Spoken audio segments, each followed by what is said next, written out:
Have you ever been dress coded at school or felt like you were being attacked or discriminated against based on what you were wearing? School dress code was established in 1969 by the United States Supreme Court. The purpose of establishing a dress code was the case Tinker versus Des Moines Independent School District. They did this to limit school students' expression.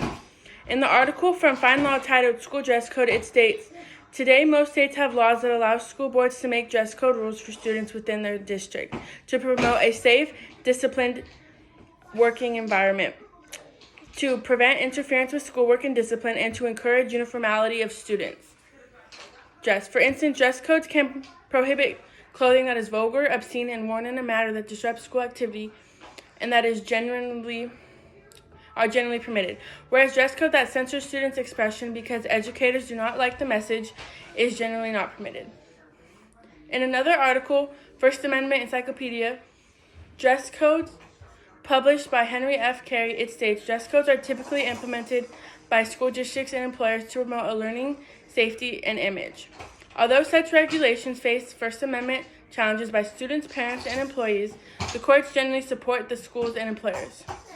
Many studies have proven that dress codes have a worse effect on students, and it can make a student feel objectified and judged based on what they wear. Also, other studies have shown that the way the dress code is enforced is not beneficial to students. Schools need to change their dress code and how they implement it to students. In order to get change, we need to see two things happen. We need to see a change in dress code and a change in how they enforce it. In today's school environment, we see a very specific dress code that specifically targets female students. A typical dress code includes shorts that have to be finger length long, do not show cleavage, do not hide your shoulders, or do not show your shoulders, and no midriff, and no obscene messages. For example, this is something that would be dress coded because it is showing their shoulders. Now, this is an outfit that follows the dress code. As you can see, it is very outdated.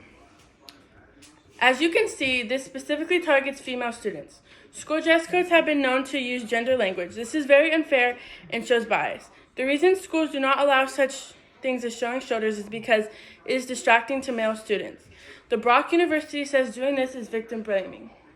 School dress code is very outdated and there needs to be change. Another thing we need to make is how they enforce dress code. The way schools attempt to enforce dress code is by punishing them if they break it. Such punishment includes giving them a change of clothes, giving them detention, and sending them home.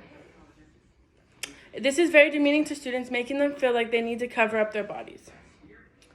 If a school makes these little changes, it can make a better, more positive learning environment. School dress code should be banned. School dress code is very outdated and there's no point to it. The primary purpose of a school dress code was to limit a student's expression.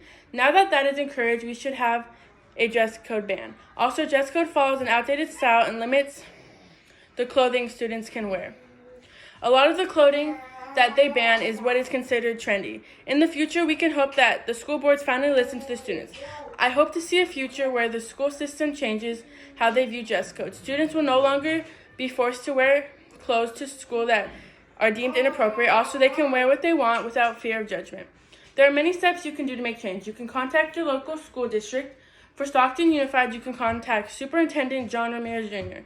His phone number is 209-933-7070. Thank you.